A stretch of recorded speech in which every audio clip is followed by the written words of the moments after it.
Terima kasih saudara, Anda masih di Kilas Kompas bersama saya Niputu Trisnanda. Saudara, Menteri Koordinator Bidang Perekonomian Erlangga Hartarto menyebut tidak ada anggaran bantuan bagi keluarga korban judi online.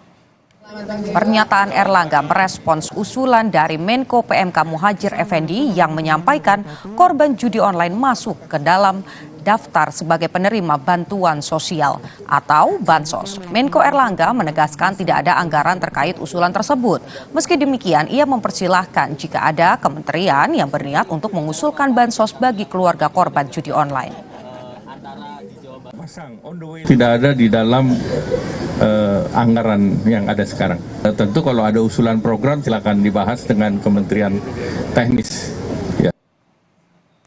Sementara itu, Menteri Koordinator Bidang Pembangunan Manusia dan Kebudayaan Muhadjir Effendi mengklarifikasi pernyataannya sebelumnya, maksud kami terkait bantuan sosial bagi korban judi online. Muhadjir menegaskan korban yang dimaksud bukanlah pelaku judi online, melainkan keluarga atau individu terdekat dari pelaku judi online yang dirugikan. Korban judi online itu bukan pelaku. Nah, siapa korbannya? Korbannya adalah keluarga atau individu terdekat dari para penjudi itu yang dirugikan baik secara material, finansial maupun psikologis. Dan itulah yang nanti akan kita santuni.